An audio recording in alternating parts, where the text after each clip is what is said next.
Hello जय हिंद दोस्तों, मैं शुभम आप सभी का स्वागत करता हूं आपके अपने यूट्यूब चैनल पर। तो आज हम फिर से एक दिल्ली पुलिस कांस्टेबल का प्रीवियस ईयर का क्वेश्चन पेपर सोल्व करने वाले हैं। और ये जो हमारा सेक्शन रहेगा ये हमारा जनरल नॉलेज का सेक्शन होने वाला है। और आज का जो पेपर है वो यकीन मानिएगा, आज का जो पेपर की शिफ्ट थी वो सबसे टफेस्ट शिफ्ट थी जो उस दिन पूछा गया था। ठीक है, आज हम पेपर डिस्कस करेंगे 7 दिसंबर 2012 में मॉर्निंग शिफ्ट का पेपर डिस्कस करने वाले हैं। और इसके अंदर जीके का सेक्शन जो है वो बहुत ही ज्यादा टफ पूछा गया था, मतलब टफेस्ट शिफ्ट इसको आप बोल सकते हैं। ठीक है, जीके के लिहाज से। तो मैं उम्मीद करूंगा सेशन सभी को हेल्पफुल लगेगा। जो भी विद्यार्थी दिल्ली पुलिस की तैयारी कर रहे हैं उनको पहले ये सारी वीडियो एक बार देख लेनी है कि किस किस टाइप से पहले क्वेश्चन पूछे गए थे। उसके बाद आपको अब आगे किस लेवल की तैयारी करनी है। हम अपने इसी चैनल पे आपको बिल्कुल इसी लेवल की तैयारी कराएंगे जिस टाइप के क्वेश्चन पूछे गए थे। और जो भी लेटेस्ट पैटर्न चल रहा है टीसीएस का, बिल्कुल उसी लेवल की आपको तैयारी देखने को मिलेगी। चैनल पे जुड़िएगा, सब्सक्राइब शेयर जरूर करिएगा। तो चलिए अपनी क्लास स्टार्ट करते हैं। देखिएगा, सभी को टेस्ट लगाना है। मैं ये चाहता हूं कि आप सभी क्या करें, टेस्ट लगाएं। देखो 50 क्वेश्चन पूरे हैं जिसके अंदर मिनिमम मान लीजिए आपके 10 क्वेश्चन जो हैं वो करंट अफेयर्स के हैं।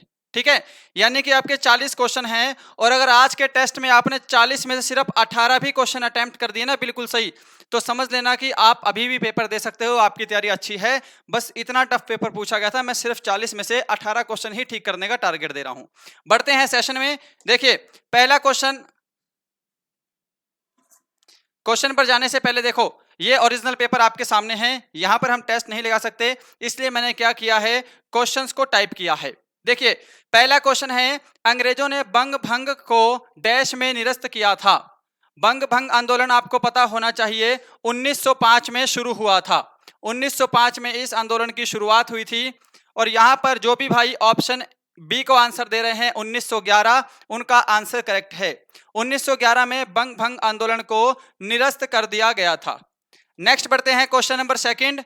निम्न में से किस वर्ष में कुटुंब न्यायालय अधिनियम लागू किया गया? 90% ने ये क्वेश्चन नहीं पढ़ा होगा, क्योंकि ये क्वेश्चन जो है वो थोड़ा सा डीपली पूछा गया है। ठीक है, जो न्यायालय जो जस्टिस वगैरह की तैयारी करते हैं ना, लॉ वगैरह की, ये क्वेश्चन उनके लिए है। और ये क्वेश्चन का लेवल थोड़ा सा डीपली है। ठीक है, देखो ध्यान से, ये क्वेश्चन रिपीट हो सकता है, थोड़ा नया प्रश्न है। कुटुंब न्यायालय अधिनियम जो है वो 1984 में लागू किया गया था। ऑप्शन बी करेक्ट आंसर है। आज का पेपर तो भाई मैं भी बोलूंगा कि पेपर का लेवल बहुत ही अच्छा है। अंगूर की बेल डैश का एक उदाहरण है। यह क्वेश्चन आपका पादप विज्ञान से है। किसका क्वेश्चन है? यह क्वेश्चन पादप विज्ञान से संबंधित है। आंसर करिए। अंगूर की बेल डैश का एक उदाहरण है। अंगूर की बेल जो है यह एक आरोही बेल का उदाहरण है। ऑप्शन यहां पे आपका बी जो है ये बिल्कुल करेक्ट आंसर हो जाएगा। ठीक है जी, आगे बढ़ते हैं क्वेश्चन नंबर 4 की तरफ। प्राचीन भारत में व्यापारी काफिलों के नेता को डैश कहा जाता था। वेरी टफेस्ट क्वेश्चन है ये आपका प्राचीन भारत का प्रश्न है, एंशिएंट हिस्ट्री का। और ये क्वेश्चन यकीन मानिएगा बुक्स में तो मैंने अभी तक पढ़ा नहीं है इसको। ये क्वेश्चन गूगल करने पर मिला है और थोड़ी सी और डिटेल भी मिली है इसके बारे में, है ना। पर वो डिटेल आपके एग्जाम के पॉइंट ऑफ व्यू से इतनी इंपॉर्टेंट नहीं है। ये यूपीएससी लेवल का क्वेश्चन है भाई। प्राचीन भारत में व्यापारी काफिलों के नेता को क्या कहा जाता था? तो ये सार्थवाह कहा जाता था। ऑप्शन डी करेक्ट आंसर है। टेस्ट लगाते रहिए। देखिए गलत हो रहे हैं तो भी कोई बात नहीं है। पेपर आज का ये टफ पूछा गया है, जो पहले पूछा गया था ये वाला पेपर, तो आप तुक्के लगाएंगे तो भी चलेगा। कम से कम देखो तो सही क्वेश्चन कैसे कैसे आ रहे हैं।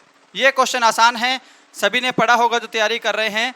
सर विलियम्स जोन्स द्वारा 1784 में डैश की स्थापना की गई। सिंपल है, Asiatic Society of Bengal. Option A आपका राइट आंसर है। ज्यादा समय नहीं देंगे, फटाफट से प्रश्नों को डिस्कस करेंगे। आपको समय चाहिए तो आप सेशन को रोक सकते हैं। ये क्वेश्चन नंबर 6 जो है ये 2019 आईपीएल करंट अफेयर से क्वेश्चन आया था, तो हमने वो क्वेश्चन लिखा नहीं है क्योंकि उसका बेनिफिट नहीं है, वो क्वेश्चन रिपीट नहीं होगा कभी भी। 7 नंबर देखिए, डैश एक ऐसी बीमारी है जो बुखार, खांसी, सीने में दर्द और वजन घटने जैसे लक्षणों के साथ प्रायः फेफड़ों में विकसित हो जाती है। इस प्रश्न को अगर ध्यान से पढ़ोगे तो ये प्रश्न इजी है। ठीक है ना, अपना बेसिक लेवल का तरीका लगाओगे। ऐसे लंबी स्टेटमेंट वाले प्रश्न सिर्फ कंफ्यूज के लिए दिए जाते हैं। अगर आप इसमें ध्यान से एक पॉइंट उठा लोगे तो आपका क्वेश्चन सॉल्व हो जाएगा। देखो क्या बोला है, वह बीमारी फेफड़ों में विकसित हो जाती है, यानी कि फेफड़ों को प्रभावित करती है, लंग्स को प्रभावित करती है। ठीक है। अब यहाँ पर क्या है, क्षय रोग ही ऐसा इकलौता रोग है जो कि फेफड़ों को प्रभावित करता है, इसीलिए यहाँ पे ऑप्शन डी करेक्ट आंसर होगा आपका। क्वेश्चन नंबर 8, निम्नलिखित में से कौन सा कथन गलत है? करो इसका आंसर। ये भी प्रश्न कोई बहुत ज्यादा टफ नहीं है, चारों ऑप्शन पढ़ लो आप, पर कंफ्यूज हो जाओगे चारों ऑप्शन पढ़ने के बाद। अब इसमें जो ऑप्शन है ना वो इतना इजी है कि आप आसानी से कर पाओगे। चलिए सॉल्यूशन पर देखिए, हम ऑप्शन ए को ही टिक करेंगे क्योंकि ओजोन ऑक्सीकरण नहीं है, ये ऑक्सीजन है। ठीक है, माफी चाहूंगा। ओजोन ऑक्सीजन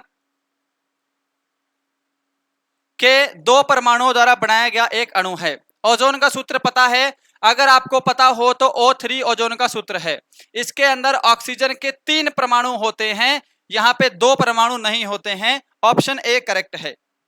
क्वेश्चन नंबर 9 और 10 दोनों करंट अफेयर से थे तो हमने लिखा नहीं है, बस मैं लिख देता हूं कि यहाँ पर ये करंट अफेयर से क्वेश्चन पूछे गए थे।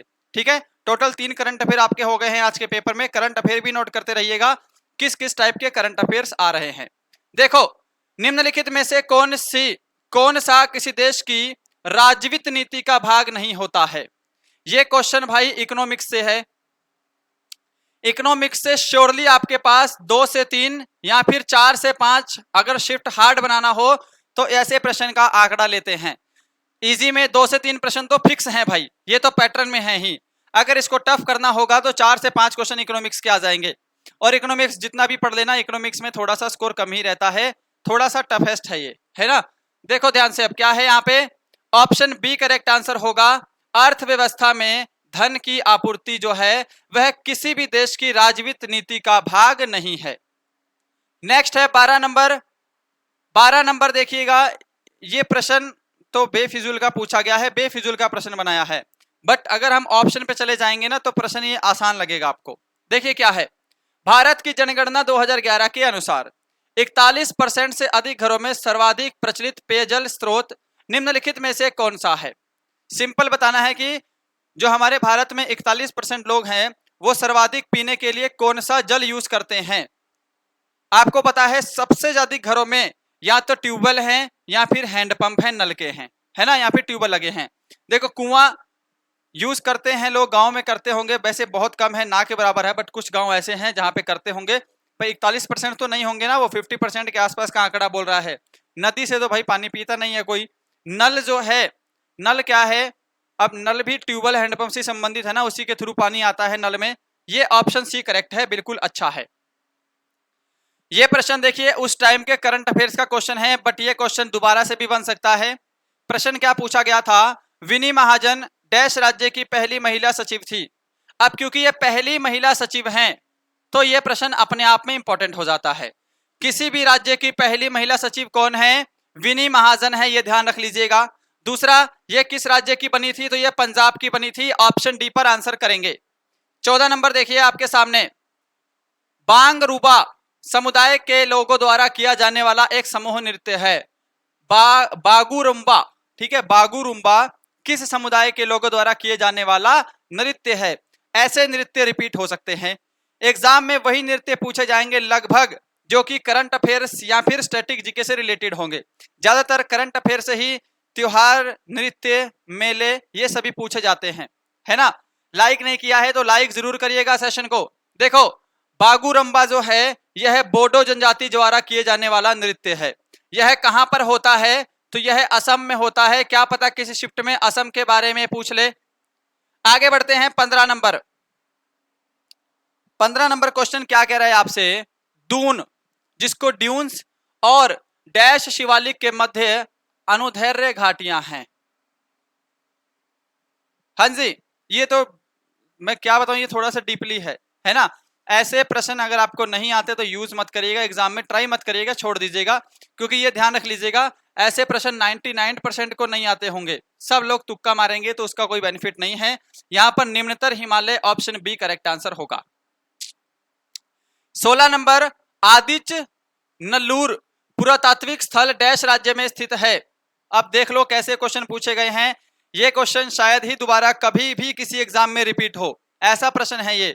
और जिसने ये पेपर दिया होगा भाई, पेपर बहुत अच्छे लेवल का है और बहुत टफ पेपर है ये। आदिच नल्लूर जो पुरातात्विक स्थल है यह तमिलनाडु में है, ऑप्शन डी। देखो सारे के सारे इसको छोड़ देंगे तो सारे के सारे जो है वो साउथ के नाम है। हम नेल्लूर से तमिलनाडु कर सकते थे तब जब यहाँ पर दिल्ली, पंजाब, हरियाणा होता, हम आसानी से कर सकते हैं। बट केरल, कर्नाटक, तमिलनाडु में भी हो सकते हैं, तो इसमें हम कंफ्यूज हो जाते हैं। थोड़ा सा एलिगेशन लगाओगे तो बहुत कुछ जो है आप पेपर में सोल्व कर सकते हो पहले ही। ठीक है, चिकनी मिट्टी के बारे में निम्नलिखित में से कौन सा कथन गलत है? 17 नंबर है, इसका आंसर करो एक बार। 17 नंबर का आंसर करो। देखो ये जो 17 नंबर है ना, यहां पर वैसे भी ये प्रश्न आपको 90% लोगों को आएगा नहीं। मैं ऑप्शन डी पे जाऊंगा, यहाँ पे डी थोड़ा मिस्टेक से टाइप हो गया इधर। चिकनी मृदा जो है अधिक समय तक जल धारण नहीं कर सकती, ये गलत है। चिकनी मृदा आपको पता है अगर वो उसमें दलदल हो जाती है भाई, ये पानी काफी टाइम तक सोखती है वो, ठीक है ना, उसमें पानी कई कई दिन तक स्टोर रहता है। धूप लगने के बाद भी ऊपर से सूख जाएगा बट अंदर और बीच में उसके पानी रहता है, तो चिकनी मृदा काफी लंबे समय तक जल को स्टोर कर सकती है। 18 नंबर क्या है? निम्नलिखित में से कौन सी प्राचीन भारतीय पुस्तक शल्य क्रिया पर आधारित है, यानी कि सर्जरी पर आधारित है? ये प्रश्न अच्छा है, ये दोबारा भी आ सकता है किसी शिफ्ट में या फिर किसी और कभी एग्जाम में आ सकता है और आया भी होगा। सर्जरी पर कौन सी पुस्तक आधारित है? शल्य चिकित्सा पर। तो इस पुस्तक का नाम है सुश्रुत संहिता। सुश्रुत संहिता यह जो पुस्तक है ये सर्जरी ऑपरेशन शल्य चिकित्सा पर आधारित है। 19 नंबर पे चलेंगे। निम्नलिखित में से कौन सा शहर ब्रह्मपुत्र नदी के तट पर स्थित है? ये आसान प्रश्न है, ठीक है, और इसमें गलती का भी कोई चांस नहीं होना चाहिए। ऑप्शन बी करेक्ट आंसर हो जाएगा, गुवाहाटी। Question number 20। चौपड़ जिसे चौसर भी कहा जाता है एक प्राचीन भारतीय डैश था। एक बोर्ड खेल था, एक साहसिक खेल था, एक युद्ध कला थी, या फिर एक शस्त्र यानी कि हथियार था। चौसर पता है, महाभारत में चौसर खेला जाता था, याद है ना, उसी को चौसर बोलते हैं। यह जो खेल है ये बोर्ड पर खेला जाता है, बोर्ड पर कपड़ा बिछाते हैं तब खेला जाता है। ये बोर्ड पर खेले जाने वाला खेल है पासा फेंक। तो ये ऑप्शन ए करेक्ट आंसर है। स्वामी विवेकानंद द्वारा निम्नलिखित में से कौन सा नारा दिया गया? देखो महापुरुषों के नारे हमेशा एग्जाम में आते हैं, ये थोड़ा सा हटके है और अच्छा प्रश्न है। करो या मरो का नारा महात्मा गांधी ने दिया था, इनकलाब जिंदाबाद भगत सिंह, और इसके अलावा तुम मुझे खून दो मैं तुम्हें आजादी दूंगा सुभाष चंद्र बोस। ठीक है, यानी कि उठो जागो और अपने लक्ष्य की प्राप्ति तक मत रुको, यह नारा स्वामी विवेकानंद के द्वारा दिया गया है। 22 नंबर सितंबर 2020 का करंट अफेयर्स, ठीक है, इसको छोड़ देते हैं। 23 नंबर देखो, स्वतंत्रता के पश्चात भारत की जनगणना 2011 डैश राष्ट्रीय जनगणना थी। मतलब कि स्वतंत्रता के बाद जो 2011 में जनगणना हुई है वह कौन से नंबर की जनगणना थी, ये आपको बताना है। A B C D. अच्छा, डी में क्या कर देते हैं हम, 7 को डाल देते हैं ना, कुछ भी डाल सकते हैं, कोई दिक्कत नहीं है। आंसर करिए। अब देखो ध्यान से, स्वतंत्रता के बाद अगर वैसे बोले, आपको पता है नियमित रूप से जनगणना कब हुई है? 1872 में, सॉरी 1881 में नियमित रूप से जनगणना हुई है। मैंने आपको बताया है आर्मी की क्लासेस में भी, नियमित रूप से जनगणना जो है यह 1881 में हुई है। ठीक है, इसके अनुसार तो ये 15वीं जनगणना है, समझ रहे हो बात को। बट स्वतंत्रता के पश्चात, आजादी के बाद ये जो जनगणना है 2011 वाली, ये 7वीं जनगणना है। ऑप्शन डी पर आंसर करेंगे हम। क्वेश्चन नंबर 24, संविधान सभा के निम्नलिखित में से कौन सी समिति के अध्यक्ष राजेंद्र प्रसाद नहीं थे? ये क्वेश्चन जी वेरी हार्ड क्वेश्चन है, ठीक है, बहुत ही डीपली लिया गया है ये पॉलिटी से, बहुत डीप। इसमें आपको चारों ऑप्शन क्लियर होने चाहिए तभी आप आंसर दे पाओगे। एक बार ऑप्शन पढ़ लो, ठीक है, ऑप्शन पढ़ लो, उसके बाद ही बात करेंगे। पढ़ो ऑप्शन, देखो, संघीय शक्तियों से संबंधित समिति, यह राजेंद्र प्रसाद की समिति के अध्यक्ष, इसके अध्यक्ष नहीं थे बस वो, ठीक है, बाकी सबके अध्यक्ष थे। और समितियां थोड़ी सी हटके हैं, थोड़ी नई हैं। 25 नंबर भी करंट अफेयर जुलाई 2020, इसको भी छोड़ देते हैं। 26 नंबर पे आइए, भारत में फाइकस रिलीजियोसा को डैश वृक्ष के नाम से सामान्य तौर पर जाना जाता है। यहां पर भी 3 ऑप्शन है क्या? चौथा ऑप्शन डाल देते हैं, पीपल डाल देता हूं मैं, कुछ भी डाल सकता हूं भाई, आम का डाल सकता हूं मैं, हमने पीपल डाल दिया है। बेसिकली क्या पूछा गया है आपसे कि जो फाइकस रिलीजियोसा है यह किस वृक्ष का वैज्ञानिक नाम है, ये प्रश्न है। वैज्ञानिक नाम तो देखो आने चाहिए, जो इंपॉर्टेंट वृक्ष हैं उनके तो पता होने ही चाहिए, ठीक है। जैसे बरगद का पता होना चाहिए, है ना, राष्ट्रीय वृक्ष है। ऐसे ही देखो फाइकस जो है ये people, option D correct answer होगा। क्वेश्चन नंबर 27, रोहतास का किला वर्तमान में डैश में स्थित है?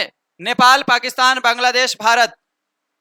इसके आंसर में थोड़ा कंफ्यूजन है भाई, ठीक है। थोड़ा स्पीड में करा रहा हूं क्योंकि प्रीवियस ईयर है और आज का पेपर में कुछ भी समझाने लायक नहीं है, पेपर एकदम आउट ऑफ रेंज है, ठीक है। जिसने ये पेपर दिया होगा ना वहां पर, वो भी सोच रहा होगा कि पेपर कहां से बना है। और जब से ऑनलाइन एग्जाम हुआ है उसके बाद से पेपर का लेवल कुछ से कुछ जा रहा है, कुछ भी डाल देते हैं। देखो एक ये रोहतास का किला है और मैं आपको बोलता हूं एक और रोहतास दुर्ग है, ठीक है। ये कहां पे है? ये बिहार में है भाई, ठीक है। यानी कि इस हिसाब से रोहतास दुर्ग भारत में भी होना चाहिए, है ना, भारत में है। बट जो एसएससी दिल्ली पुलिस की आंसर की है उसमें पाकिस्तान आंसर किया हुआ है, क्योंकि रोहतास का किला एक पाकिस्तान में भी लोकेटेड है, ठीक है। दोनों मैंने आपको बता दिए हैं, रोहतास का किला पाकिस्तान में भी है जो कि शेर शाह सूरी के द्वारा बनवाया गया था। 28 नंबर देखो, निम्नलिखित में से किस क्रिकेटर को राजीव गांधी खेल रत्न पुरस्कार कभी प्राप्त नहीं हुआ? ये करंट का क्वेश्चन नहीं है और अभी भी नहीं हुआ है, अभी तक नहीं हुआ है, ठीक है। खेल रत्न पुरस्कार प्राप्त नहीं हुआ है, तो यहां पर शिखर धवन करेक्ट आंसर होगा, ऑप्शन डी।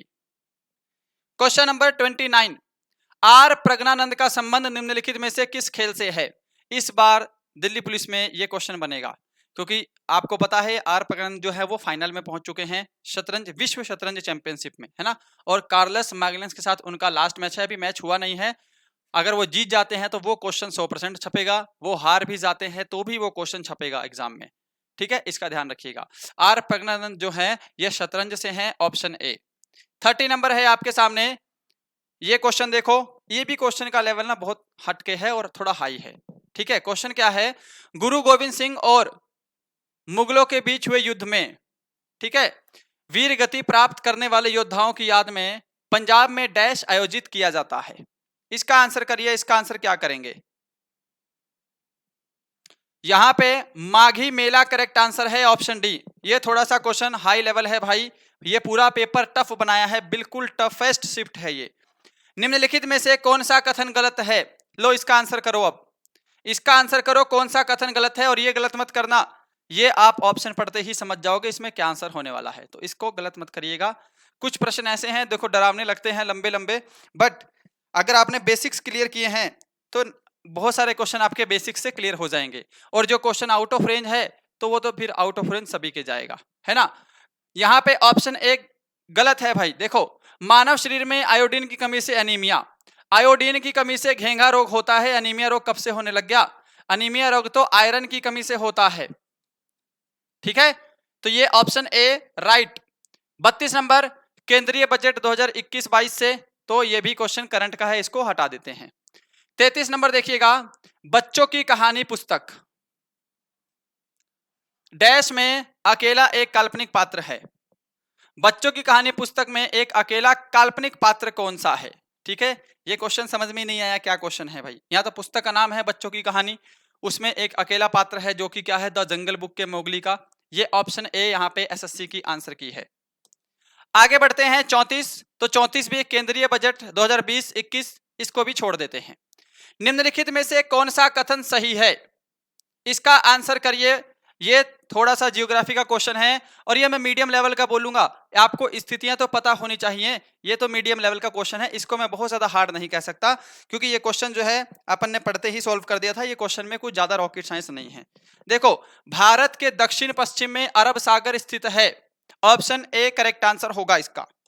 आगे बढ़ते हैं 36 नंबर, गांधी जी ने डैश को रोलेट अधिनियम के अहिंसक विरोध दिवस के रूप में मनाने हेतु भारतीय से आह्वान किया था। कौन सी तिथि को? ये आपके सामने अवेलेबल हैं ऑप्शंस, आंसर करिए जल्दी से। पेपर आज का टफ है भाई, है ना, बट फिर भी आपको सभी प्रीवियस ईयर पेपर से गो थ्रू होना है कि पूछा क्या गया था और इस बार क्या पूछा जाएगा। हमारा ऑप्शन डी यहां पे करेक्ट होगा। निम्न में से किस भारतीय जनता से भू राजस्व संग्रह करने के लिए अंग्रेजों द्वारा मध्यस्थ के रूप में नियुक्त नहीं किया गया था? भाई साहब, ये आपका जो प्रश्न है ना, ये आपका मध्यकालीन भारत से है ना, लाइक 1857 की क्रांति के आसपास का। और क्वेश्चन जो है इसका लेवल ही कुछ डिफरेंस है। मैं दिल्ली पुलिस कांस्टेबल का ना बोल के, क्योंकि 12th बेस का एग्जाम है, ये ग्रेजुएट लेवल का आपका पेपर है। यहाँ पे ऑप्शन सी कुमार मात्य बिल्कुल करेक्ट आंसर हो जाएगा, जो ऑप्शन सी को जा रहे हैं। आगे बढ़ते हैं। 38 नंबर, कोंकण भाषा में शपथ लेने वाले गोवा के पहले राज्यपाल निम्नलिखित में से कौन थे? कोंकण भाषा में शपथ लेने वाले पहले राज्यपाल कौन थे? करिए आंसर जल्दी से। गोवा के पहले राज्यपाल जो कोंकण भाषा में शपथ लिए थे। वैसे ये क्वेश्चन उस टाइम का करंट अफेयर्स का ही है, बट ले लिया है क्योंकि ये पहले हैं तो बन सकता है। Bhagat Singh Koshyari, option A. आगे बढ़ते हैं। 39 आपके सामने, और 39 एज इट इज आपका करंट अफेयर 2019 का है, तो इसको भी लेफ्ट कर देते हैं। 40 नंबर, 40 नंबर जो है ये आप बता पाएंगे। निम्न में से कौन सी संगीत शैली प्रायः सूफीवाद से संबंधित है? टीसीएस का एक अलग से ही पैटर्न अपना नया निकल के आया है लास्ट के 3 साल में। ठीक है, घराने से रिलेटेड एक क्वेश्चन जरूर पूछता है। ठीक है, घराने से या फिर नृत्य के प्रकार से, नृत्य के प्रकार से थोड़ा सा डीपली जा रहा है। अब बिल्कुल ऊपर ऊपर की बातें चली गई, बिहू किस राज्य का नृत्य है, त्योहार है, ये सभी बातें खत्म है अब, है ना। बट ये पता होनी चाहिए, अगर आ गया तो कैसे करोगे, ये तो पता होना ही चाहिए। इसके साथ साथ आपको डीपली जाना पड़ता है। यहाँ पे ऑप्शन सी कव्वाली बिल्कुल करेक्ट आंसर है इसका। आगे बढ़ते हैं। क्वेश्चन नंबर 41, भारतीय दंड संहिता की निम्नलिखित में से कौन सी धारा न्यायिक कार्यवाहक के दौरान झूठे साक्ष्यों के लिए दंड का प्रावधान करती है? कि यदि आप न्यायालय में झूठे साक्ष्य यानी कि झूठे सबूत पेश करते हैं तो आपको किस धारा के तहत दंडित किया जा सकता है? ये प्रश्न है और इसका आंसर करिए। ठीक है, ये कानून की धारा है, भारतीय दंड संहिता की धारा है ना, और ये धारा है 193, ऑप्शन बी करेक्ट आंसर है। धारा तो देखो याद कर लेना भाई है। 42 नंबर, सितंबर 2020 करंट अफेयर्स, इसको भी छोड़ देते हैं। अब आप बोलोगे आप इतनी स्पीड में क्यों चल रहे हो? क्योंकि जिस क्वेश्चन में कुछ समझाने लायक लगेगा उसमें समझा देंगे, है ना। अब जिस क्वेश्चन के हम आंसर ही बहुत मुश्किल से कर पा रहे हैं उसमें मैं क्या समझाऊं आपको? ठीक है, मैं ये बताना चाह रहा हूँ पेपर का लेवल किस टाइप का आ रहा है। और अभी मैं पूरे अभी रिसेंटली जो CGL, CHSL, MTS इनके एग्जाम हुए हैं ना, एक बार उनके मैं जीके के सेक्शन को अच्छे से निचोड़ लेता हूं पहले, कि टीसीएस आजकल पूछ क्या रहा है और कहां से कैसे क्वेश्चन पूछ रहा है। ठीक है, उसके बाद हम एक स्पेशल वीडियो करेंगे कि दिल्ली पुलिस की जीके की जो स्ट्रेटेजी है वो आपको कैसे करनी है, कहां से क्या पढ़ना है और किस लेवल तक की तैयारी करनी है ना। कमेंट कर दीजिएगा अगर आपको ये सेशन चाहिए तो।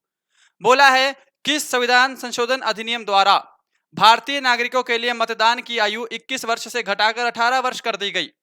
तो ये कौन सा था? 61वां संविधान संशोधन 1988-89, ऑप्शन डी करेक्ट है। और ये तो कई बार हम क्वेश्चन कर चुके हैं। 44 नंबर देखो, 44 नंबर जो प्रश्न है ना आपका, ये भी क्या है? केंद्रीय बजट 2020-21 करंट अफेयर्स। केंद्रीय बजट से 3 क्वेश्चन आए हैं करंट अफेयर के। 45, निम्नलिखित में से कौन सा उद्योगपति राज्यसभा में सांसद रहा है? देखो ये वाला क्वेश्चन तो आना चाहिए अगर आप लोग आईपीएल के शौकीन हैं, क्योंकि ये क्वेश्चन एक बार और एसएससी ने पूछा है अपने किसी एग्जाम्स में, है ना। ये क्वेश्चन मैं पहले भी पढ़ चुका हूं, ये पेपर सोल्व करने से पहले भी, है ना। देखो आरसीबी के जो मेंटर थे, जो ऑनर थे, सॉरी, वो कौन थे? विजय माल्या, है ना। वो सांसद के सदस्य भी रह चुके हैं। यहां पे Vijay Mallya, option B correct answer होगा आपका। 46 नंबर देखोगे, डैश में वाइनचिंग भूटिया के नाम पर एक फुटबॉल स्टेडियम उनके जन्मस्थल के पास निर्मित किया गया है। ये भी कुछ इंपॉर्टेंट नहीं है, बहुत टफ नहीं है। आपसे पूछ ले अगर मैरी कॉम के लिए कुछ स्टेडियम बनाया गया, कहाँ पे बनाया जाएगा? ठीक है ना, ढींग एक्सप्रेस जो है हिमा दास, उनके लिए अगर कुछ किया गया है, उनको डीएसपी बनाया गया है, तो कहाँ के लिए बनाया गया है? असम की ना, जहां से वो बिलोंग करते हैं। इसीलिए वाइचिंग भूटिया जो है यहाँ पे सिक्किम हमारा आंसर हो जाएगा, ऑप्शन सी। जो सिक्किम को आंसर दे रहे हैं उनका करेक्ट है। 47 है, नेपाल के डैश मंदिर को वानर मंदिर के नाम से भी जाना जाता है। इसका आंसर करिए जल्दी से। नेपाल के किस मंदिर को वानर मंदिर कहते हैं? किसको बोलते हैं? ये क्वेश्चन तो रिपीट हो सकता है, स्टैटिक जीके के हिसाब से पड़ोसी देश से क्वेश्चन है। नेबर कंट्री, यहां पर है स्वयंभूनाथ मंदिर, ऑप्शन बी। 48 नंबर आपके सामने है, जूनागढ़ में बहाउद्दीन भाई हसन भाई का मकबरा निम्नलिखित में से कौन सा है? Very toughest question, very very tough question है ये, ठीक है। अब इसका आंसर कर दो। देखो पता नहीं होगा, मुझे पता है 90% को तो नहीं पता होगा, इतना डीपली पूछा गया है, वो भी राजस्थान की जनरल नॉलेज से क्वेश्चन उठाया है। जूनागढ़ राजस्थान में है ना, जूनागढ़ का अभिलेख, ये क्वेश्चन वहीं से गूगल करोगे तो जूनागढ़ के अभिलेख में ही इसका जो है वो वर्णन मिलेगा इस प्रश्न का। ये बीच में से पैराग्राफ में से प्रश्न बनाया गया है जबरदस्ती टफ करने के लिए। बहाउद्दीन हसन भाई का मकबरा जो है महाबत मकबरे को कहा जाता है, ऑप्शन सी करेक्ट है। 49 आज का सेकंड लास्ट, मोटर वाहन अधिनियम, मोटर व्हीकल एक्ट से क्वेश्चन है। 1988 की धारा 43 के अनुसार वहां की अस्थायी पंजीकरण हेतु डैश से अधिक अवधि अनुमानित नहीं है। क्वेश्चन समझ गए हैं? नहीं समझे हैं तो दोबारा से पढ़ लीजिए। ऑप्शन डी करेक्ट आंसर होगा, 1 महीना, ठीक है। अब ये क्वेश्चन नंबर 50 है, आज का लास्ट क्वेश्चन। भारत में डैश ग्रामीण या शहरी के रूप में वर्गीकृत किया जा सकता है? भारत में किस बैंक को ग्रामीण या शहरी के रूप में वर्गीकृत किया जा सकता है? इसका आंसर कर दीजिए। और देखो आज का पेपर मैं मानता हूं कि टफ था, और ऐसे शिफ्ट भी आपको बहुत सारी देखने को मिलेगी, सब थोड़ी आसान आएगा, सब थोड़ी टफ आएगा, कुछ मीडियम भी मिलेगा, कुछ ऐसा टफेस्ट मिल जाएगा जिसमें से आपने 10-12 क्वेश्चन पढ़े होंगे, बाकी आपको करंट अफेयर पे डिपेंड रहना पड़ेगा। 12 क्वेश्चन करंट अफेयर के हैं इस टेस्ट में, ठीक है। करंट अफेयर पर भी डिपेंड रहिएगा।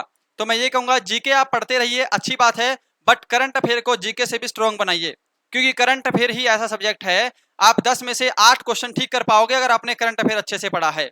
आप जीके जितनी मर्जी रट लो, ठीक है, 40 अगर क्वेश्चन आ रहे हैं जीके के 50 में से, तो आप 25 हद से हद मार पाओगे, 25 मैक्सिमम। और बहुत आपका दिन अच्छा रहा, उस दिन पेपर आपको अच्छा मिलेगा तो 30 से 32, इससे ऊपर नहीं जाएगा। 40 में से 30 का तो बहुत कम सवाल है, ठीक है। बट करंट अफेयर अगर आपने 8 महीने का पढ़ लिया तो आप 10 में से 8-7 पक्का कर दोगे। करंट अफेयर पे अच्छे से फोकस करिएगा। सहकारी बैंक, ऑप्शन डी यहाँ पे करेक्ट आंसर हो जाएगा। तो यही था आज का सेशन, मैं उम्मीद करूंगा सेशन पसंद आया होगा। मिलते हैं कल दिल्ली पुलिस के एक और नए शिफ्ट के पेपर के साथ। किस टाइप के क्वेश्चन पूछे गए थे, लाइक शेयर सब्सक्राइब जरूर करिएगा। बिल्कुल इसी लेवल की तैयारी हम आपके लिए करवाएंगे दिल्ली पुलिस की। मैं उम्मीद करूंगा सेशन पसंद आया होगा। मिलते हैं तब तक के लिए, जय हिंद, जय भारत।